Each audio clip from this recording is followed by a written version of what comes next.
Calm your mind with chakra-based meditation music. Saregama Karwa Wellness. The science of civil engineering says that we will give you protection from the extreme weather, hot, humid rains, etc. The science of mechanical engineering says we will ease your miseries of transport and travel. Similarly, medical science says we will protect you from all the miseries inflicted by the diseases. But no science says that if you get this knowledge, apply this knowledge, you will be freed from all the miseries of existence. But this is that knowledge. That is why it is called Rajvidya, the most confidential knowledge. So let us start without delay, chapter number 9 of the Bhagavad Gita, the most confidential knowledge. This session is dedicated to His Divine Grace, A.C. Bhaktivedanta Swami Prabhupada, our spiritual master, and the founder and acharya of worldwide Hare Krishna movement. Let us see verse number 1. Shri Bhagavan Vacha Idam tu te guhyatamam pravakshyamyanasuyave Jnanam Vijnana Sahitam Yajgyatva Mokshase Shubhat. The Supreme Lord said, My dear Arjuna, because you are never envious of me, I shall impart to you this most secret wisdom, knowing which you shall be relieved of the miseries of material existence.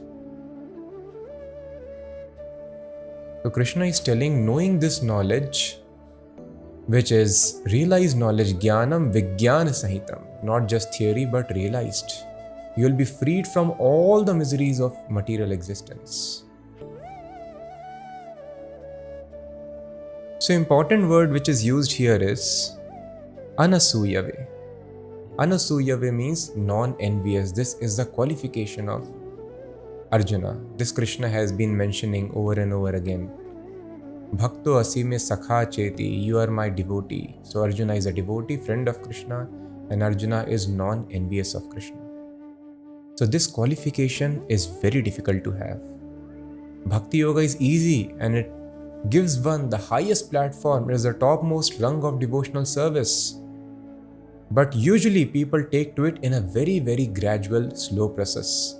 That is why we saw in the previous chapters, Krishna mentions, Manushyanam sahasreshu kaschit yatati siddhaye. So many people ask this question that Krishna is telling Sulabham tasyaham sulabhav partha nitya yuktasya yoginah.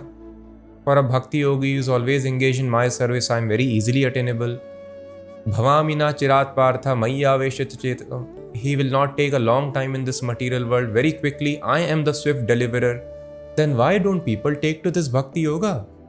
Why Krishna is telling Manushyanam sahasreshu kaschit yatati siddhaye? Out of thousands and thousands of men, one may endeavor for perfection.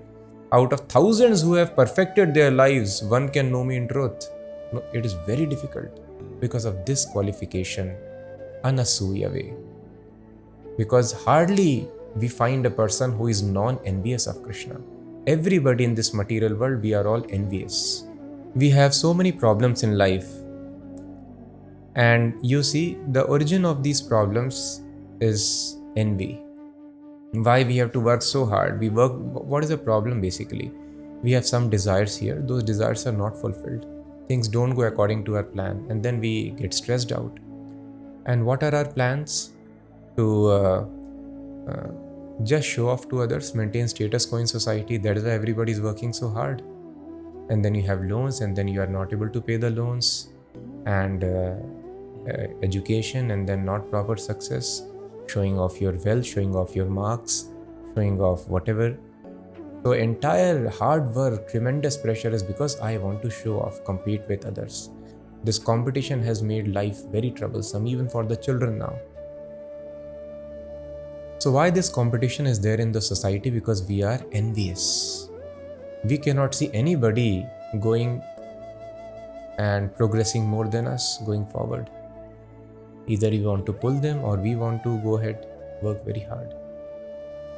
So if you love a person, will you compete with that person? Will a mother compete with the child for limited resources? There is only one bread available in the house and both are hungry. Mother will go hungry and will tell child, you please eat. No, I don't have any hunger. She would not compete. If there is any problem, there is any attack in the house, mother will not tell, no, you don't come to my room. You face the attack. These days we are not, one nation tells you don't come to us. It is your problem. You take care. It means there is no love. There is envy. Will mother tell a child, oh, you take care, there is attack in the house? No, mother will come forward, try to protect the child. So this is called love. When a person sees, let other person enjoy, let him or her advance more, and let me remain humbly satisfied in my position. Let me wear old clothes and let my children have very nice clothes. This is the attitude of parents or mother, because there is love. Of course, that love is also not pure. So there is so much of envy in the society. We tell there should be love and love humans, love animals and this thing. But then ultimately we see this society is based on envy. Only in society of envy there is competition. There is no competition between people when there is love. And why? What is the root cause of this envy? Envy of God. Because we are envious of God. We want to replace God. That is what we all are doing. We want to become stronger than the strongest, wiser than the wisest, if there is possibility, richer than the richest, the most beautiful, most handsome. We want to become the best, and the best position is of God.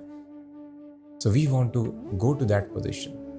That is why in spiritual life it is being told, Das, Das, Dasanudasa, servant of the servant of the servant of the servant. That is why we address each other as Prabhu. Prabhu means you are master, I am your servant. This is the attitude we cultivate in spiritual life. And people do not know it is this attitude of being servant that is the source of great bliss. And it is a great platform for spiritual advancement. So when we love God, then we love everybody, because we recognize everybody is part and parcel of Lord. And then there is no cause of envy and the person is very peaceful. He is not at all disturbed. And another envy is we understand that God has arranged everything. If I have broken some laws of nature, I have to be suffered. Nobody can escape if somebody has committed a crime. But if he wants to somehow escape the laws, then punishment will be more severe and more rigorous. Similarly, as per the actions we have done in previous life, Bhagavatam mentions, Yena yavan yatha dharmo dharma veha samihitaha. As per the dharma and adharma we have done in previous life, sa eva tat phalam bhungte, the result becomes fixed for the future lives. It's simple. Now I commit crime, in future I suffer. Same law applies here also. In this life and future life, our happiness and distress is the result of the karma that we perform. And because the aim, as we have been discussing in Bhagavad Gita, is to gain freedom from the miseries of birth and death, to go back to Godhead, God has designed this world in such a way that you cannot change it by mere hard work. So our happiness and distress for this life is fixed, so that we can save time for spiritual advancement and tolerate that happiness and distress. So that is why we should just work in a regulated way. And what is regulated way? Our spiritual practices are not to be compromised. Spiritual rules and regulations, some prescribed hours we have to spend every day for spiritual life, they should not be compromised. Just to work hard for improving our material or economic position, that cannot be improved by hard work. That is fixed as per the actions of previous life. So now we are working very hard. This is another sign of envy. God, you have made some laws, but no, I will work hard and change my destiny. So sometimes consciously, sometimes unconsciously, but the root seed, the cause is there. It is coming because of this seed of envy within the heart. So we have to come out of this envy. So that is why the position of devotee is Tatte anukampam susamikshmano bhunjan eva atmakritam vipakam. Usually when people come under stress, they tell, God, I worship you so much, and why there is stress in my life? And either they are disturbed with God, disgusted with God. Sometimes they become atheist also. God does not listen. Sometimes they change their religion, or let me go to God of another religion, not understanding the same person is addressed by different names in different religion. Or sometimes they become atheist like that. So this is envy. But when misery comes in the life of devotee, tatte anukampam, devotee feels great happiness that he has firm conviction. Not a blade of grass moves without sanction of the Supreme Personality of Godhead. So if anything is happening in my life, this is sanctioned by God. So parents will not sanction anything which is not for the betterment of the children. So if God has sanctioned misery for me, then that is good for myself. That we should understand. If the child is indulged in some wrong habits, sometimes parents may chastise and they may even slap at times. Why? Because there is love for the child.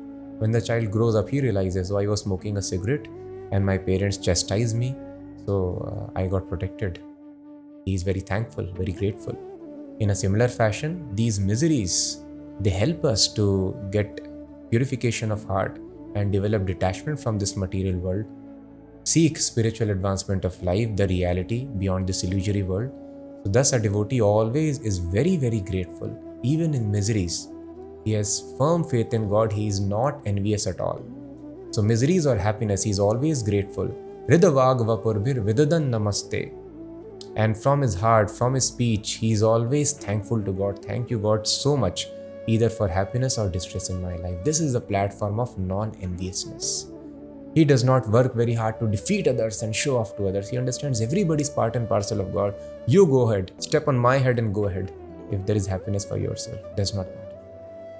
So he simply engaged in the pleasure of God. His pleasure is not to defeat or put others down.